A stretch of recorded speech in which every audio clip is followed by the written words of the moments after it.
ঠাকুরগাঁওয়ে প্রায় ১১ বছর আগে এক বাক প্রতিবন্ধী শিশুকে ধর্ষণের ঘটনায় দায়ের হওয়া মামলার প্রধান আসামি মোহাম্মদ আব্দুল মোমিনকে যাবজ্জীবন সশ্রম কারাদণ্ড দিয়েছেন আদালত। একই সঙ্গে তাকে ২ লাখ টাকা অর্থদণ্ড এবং অনাদায়ে আরও ১ বছরের সশ্রম কারাদণ্ডের আদেশ দেওয়া হয়েছে। আদালত রায়ে অর্থদণ্ডের পুরো অর্থ ভুক্তভোগীর ক্ষতিপূরণ হিসেবে দেওয়ার নির্দেশ দিয়েছেন। পাশাপাশি দণ্ডিতের সম্পদ থেকে ক্ষতিপূরণের অর্থ আদায় নিশ্চিত করতে জেলা প্রশাসককে প্রয়োজনীয় ব্যবস্থা নেওয়ার নির্দেশ দেওয়া হয়েছে। মঙ্গলবার ৩০ জুন দুপুরে ঠাকুরগাঁও জেলা ও দায়রা জজ আদালতের শিশু সহিংসতা দমন ট্রাইব্যুনালের বিচারক আলী মনসুর বহুল আলোচিত এই মামলার রায় ঘোষণা করেন। আদালত রায়ে বলা হয়েছে, দণ্ডিত মোহাম্মদ আব্দুল মোমিন রানীশঙ্কৈল উপজেলার ভাঙবাড়ি বগুড়াপাড়া গ্রামের মৃত জালাল বৈরাগী ওরফে প্রামাণিকের ছেলে।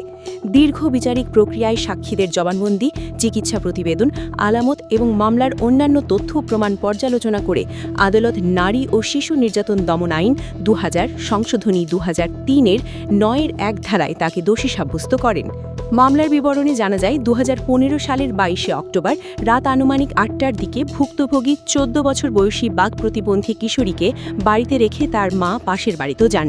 রাত প্রায় ৯টার দিকে ফিরে এসে তিনি দেখতে পান প্রতিবেশী আব্দুল মোমিন কিশোরীটিকে ধর্ষণ করছে।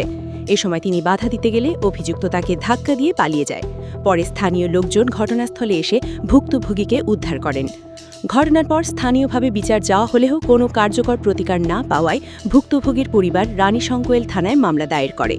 মামলার তদন্ত শেষে পুলিশ আদালতে অভিযোগপত্র দাখিল করে। এরপর দীর্ঘ প্রায় ১১ বছর ধরে মামলার বিচারিক কার্যক্রম চলে। রায়ে আদালত আরও উল্লেখ করেন, অর্থদণ্ড হিসেবে আদায়কৃত ২ লাখ টাকার সম্পূর্ণ অর্থ ভুক্তভোগীর ক্ষতিপূরণ হিসেবে প্রদান করতে হবে।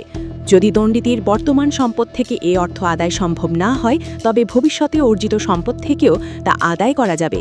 ক্ষতিপূরণ আদায়ের ক্ষেত্রে ভুক্তভোগীর দাবিকেই সর্বোচ্চ অগ্রাধিকার দিতে হবে। এছাড়া নারী ও শিশু নির্যাতন দমন আইন ২০১৬ ধারা অনুযায়ী জেলা প্রশাসককে দণ্ডিতের স্থাবর ও অস্থাবর সম্পত্তি নিলামে বিক্রি করে ক্ষতিপূরণের অর্থ আদালতে জমা দেওয়ার নির্দেশ দেওয়া হয়েছে। একই মামলার অপর আসামি মোহাম্মদ এরশাদের বিরুদ্ধে আনা অভিযোগ সন্দেহাতীতভাবে প্রমাণিত না হওয়ায় আদালত তাঁকে বেকসুর খালাস প্রদান করেন। রায় ঘোষণার পর ভুক্তভোগীর পরিবারের সদস্যরা সন্তোষ প্রকাশ করেন। রাষ্ট্রপক্ষের আধিজীবতা ওসলে মোহাম্মদ এন্তাজুল হক বলেন, দীর্ঘ প্রায় ১১ বছর পর আদালতের এই রায়ের মাধ্যমে ভুক্তভোগীর পরিবার ন্যায় বিচার পেয়েছে।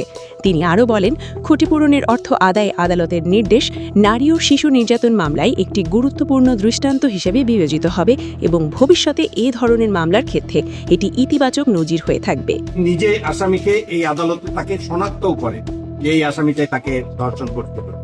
যাই হোক, আমরা রাষ্ট্রপক্ষ অত্যন্ত আনন্দিত যে বাংলাদেশে বর্তমানে এই শিশু সহিংসতার উপর আপনারা সকলেই জানেন যে এই শিশু ধর্ষণের উপর ভিত্তি করে সারা দেশে বেশ কিছু চাঞ্চল্যকর ঘটনার কারণে আমাদের দেশে যে একটা অসহিষ্ণু পরিবেশ তৈরি হয়, এটার ধারাবাহিকতায় আজকের এই রায় ঠাকুরগাঁর ইতিহাসে আমি মনে করি এটা একটা অত্যন্ত একটা ইতিবাচক একটা ফলাফল বয়ে আনবে বলে আমরা মনে করি এবং এই